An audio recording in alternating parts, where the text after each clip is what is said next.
त्यांना आपल्याला एक भीती वाटते आणि आपण तो लोकांसमोर जातो आणि मुंबई आपल्यापासून तुटली जाईल किंवा मुंबईचा लचका तोडला जाईल, महाराष्ट्र तुटेल, विदर्भ वेगळा होईल, हे आपण सातत्याने म्हणतो. आताही आपण त्या विषयावरती बोलतो. पण राज्याचे मुख्यमंत्री देवेंद्र फडणवीस यांनी परवा गर्जना केली की सूर्यचंद्र असेपर्यंत मी मुंबईला महाराष्ट्रापासून वेगळं होऊ देणार नाही. तुम्ही याच्यावरती विश्वास ठेवता का? माझं फक्त एवढंच म्हणणं आहे ना की या सगळ्या ह्याच्यामध्ये त्यांच्या मुळात हातातच काही नाही आहे. इच्छा चांगली आहे, पण जे वरतून सांगितलं जाणार तेच त्यांना ऐकावं लागणार.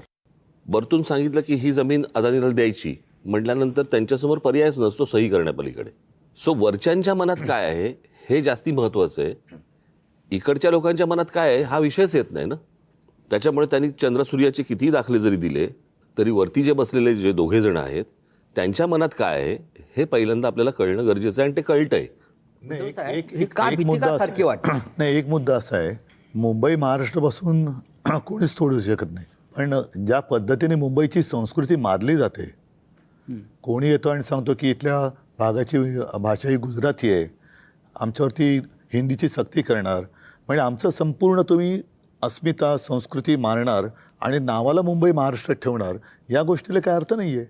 बरं, हे यांना जसं आत्ता राजने म्हणाले, हे बस म्हटलं का बस, उठ म्हटलं की उठ म्हणणारी मानणारी लोक आहेत, यांच्यावरती काय विश्वास ठेवायचा?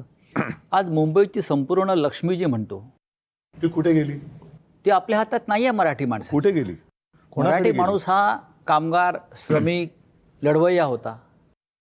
आज तो बाहेर गेला आणि संपूर्ण मुंबईची संपत्ती ही एका विशिष्ट वर्गाच्या हातात आहे आणि ती सातत्याने गुजरातला पळवण्याचा प्रयत्न होतो आहे. याचा अर्थ असा आहे की मुंबई तुमचा जमिनीचा तुकडा तुमच्याकडे